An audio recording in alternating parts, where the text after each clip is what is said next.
এমনিতে 3 দিন আগে আমাদেরকে ডকুমেন্টসগুলো দেওয়ার কথা।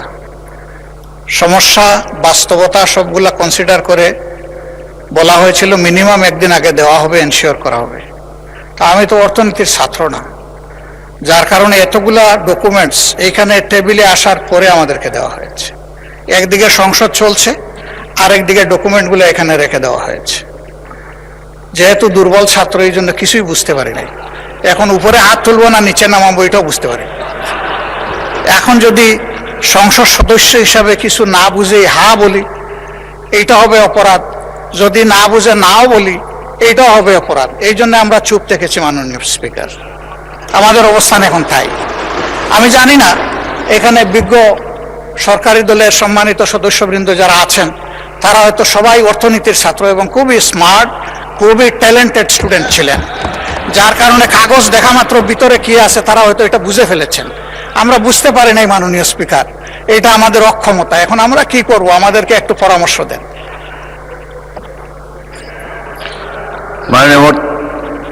মাননীয় স্বরাষ্ট্রমন্ত্রী বলুন। মানে স্পিকার, সংসদের কার্য উপদেষ্টা কমিটি এই সমস্ত কর্ম নির্ধারণ করেছে। বিশেষ কমিটি যেটা আপনি করে দিয়েছেন এই আইনগুলো পর্যালোচনা করার জন্য সংসদে বিশেষ এই কমিটিতে আমাদের মাননীয় সদস্য জয়নাল আবেদিন সাহেব সভাপতি ছিলেন। বিরোধী দলের পক্ষ থেকে বেশ কয়েকজন সদস্য ছিলেন, আইনমন্ত্রী সহ সবাই এটা আলোচনা পর্যালোচনা করে যে সকল অধ্যাদেশগুলো সর্বসম্মতিক্রমে অ্যাজ ইট ইজ পাশ করার জন্য ডিসাইডেড হয়েছে, তার মধ্যে এই বিলটাও ছিল, অর্থ বিল সহ অন্যান্য।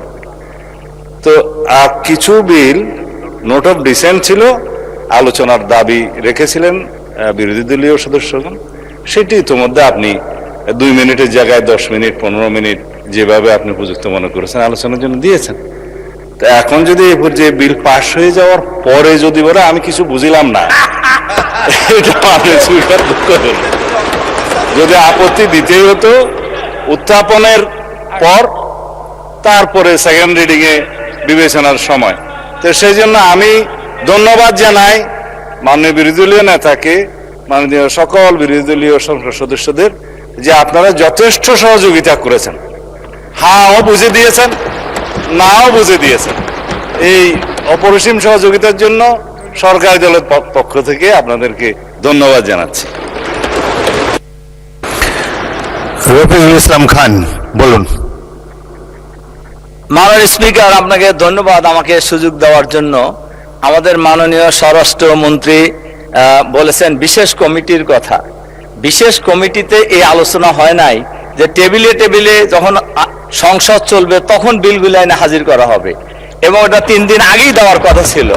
নাম্বার 1। নাম্বার 2 হলো বিশেষ কমিটিতে এটাও আলোচনা হয়েছে যে সকল বিলই 133টি সংসদে উঠবে আর কি। এরপরে এটাও বলা হয়েছে যে আমাদের যে ব্যাপারে কি বলে যেগুলো আপত্তি আমরা জানিয়েছি ওটা ছাড়াও এই বিলগুলির ব্যাপারে সংসদে কথা বলার সুযোগ আছে। সুতরাং আমাদের কথা বলা এটা আমাদের অধিকার, এর সুযোগ থাকা উচিত ছিল আর কি। জি মাননীয় স্পিকার, আপনাকে ধন্যবাদ।